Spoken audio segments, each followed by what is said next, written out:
action naman yung dire-diretso po yun. Mga Black Darna, Lupin, Mahika, Atlantica, puro action mga 4 years. Pero, ang tagal na po na-stuck na po ako sa drama simula 2007 na palate hanggang ngayon.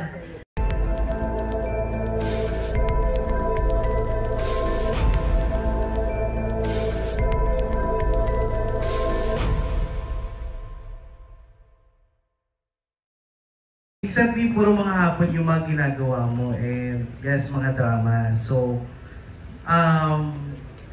kumusta naman yung pagbabalik prime time? And nakatuwa, pinakilala ka as, La Primera Kontrabida ulit. Siyempre, narinig namin yung line. And also, bigyan mo kami ng idea dun sa magiging character mo dito. Kontrabida ka ulit dito? Naman pala. Ayoko po muna magsalita kung ano yung pupuntahan ng character ko. But as of now, yung character ko po, ako po si Romana. Assassin po, skilled assassin. So, medyo nahirapan po ako kasi kailangan ko dumaan sa mga trainings, mag-big bike, tapos mixed martial arts, kung ano-ano. Sabi, nung unang tinanggap ko po ito, wala akong idea na ganyan. Ang alam ko po, kunyari parang drug lord lang mag-uutos-utos. Tapos nung story ko, napakangano lang ako, po? Ha? Gano'n na lang yung gulat na shock po ako. Kasi natanggap ko na po siya. Super shock po ako na ang daming trainings po. Tapos ako po pala yung gagawa ng action. Akala ko taga-utos lang po. So, ayun. Unang skeptic po ako sa sarili ko kung kaya ko kasi nasanay na po ako sa hapon na nanay na, iyak-iyak na, ganyan. Tapos, medyo, sabi ko, parang ang hirap naman, ang dami kong iti-training. Pero nang ginagawa ko na po siya, na-enjoy ko po siya. Tapos, happy po ako na, ayun, medyo lumiksi-liksi naman po yung katawan ko. Happy po ako. Thank you sa mga nagtiwala sa akin sa news.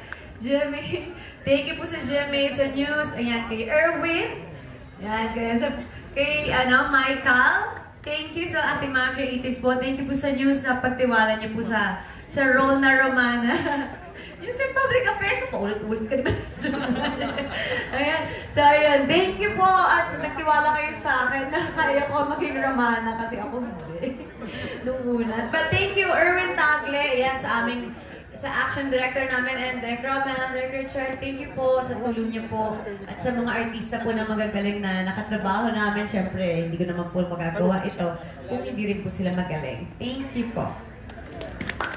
Ito lang, Katrina, medyo curious lang kami kung paano mo kinondisyon yung sarili mo kasi parang ilang sunod-sunod ka talaga puro drama eh. Tapos parang kailan ba yung last mo na nag-action bago ito?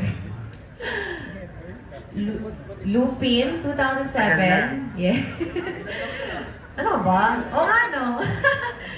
Action naman yung dire-diretso po yun. Mga Black Darna, Lupin, Mahika, Atlantica, puro action mga 4 years.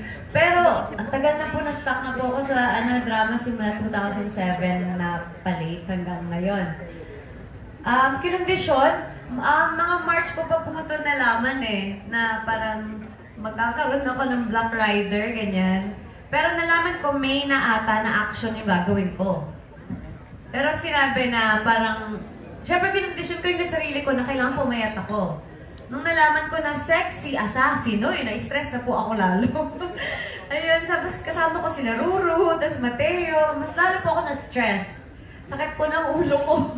Sobrang stressed po ako nung nalaman ko kung sino yung mga kasama ko at kung ano yung gagawin ko.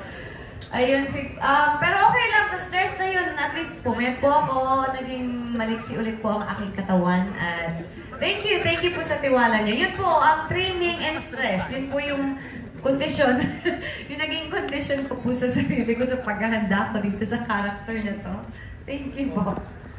And since hindi mo pa parang categorize yung character mo kung kontrabida ba or bida ba talaga or very vague ba talaga, ano na lang sa palagay mo yung, or ini-expect na lang at least na kahantungan ng character mo and take away at least? Kahantungan? Siguro, Basta ano, sobrang black po ng character ko dito. Parang nainulit. Sobrang black po ng character ko dito. Kasi Black Rider nga eh, di ba? Tsaka parang baka nga po ang twist nito ako maging Black Rider kasi lagi po ako naka-black eh, tapos nagmumotor din ako. So, abangan po nila yung malaking twist. And then, may malaking twist naman po sa character ko, pero ayoko pumabigay ng ano talaga.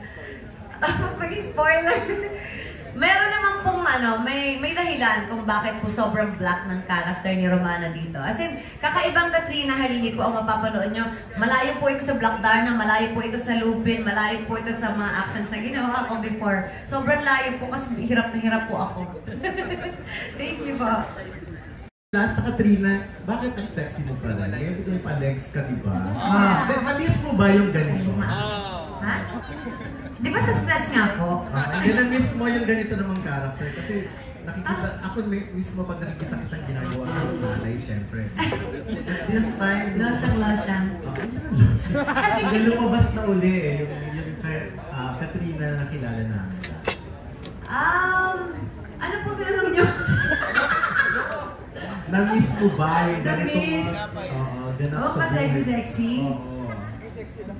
Hindi naman po, dala lang po talaga ng stress. Actually, pero nagpapapayat din po talaga ako before. Pero payat naman ako ng prima donas. 48 kilos lang ako. Oo, ikaw lang nagsasabi tumaba ako, wala na. Pero yun nga, syempre tumaba ako, nag-umuwi na sa probinsya na po ako, tumitira sa El Nido na ako. Ayun, so happy naman po ako, laking tulong talaga na ano, binigay sa akin yung role na Romana para bumalik ulit ako sa ano, sa medyo lumapit-lapit ulit po ako sa timbang ko dati.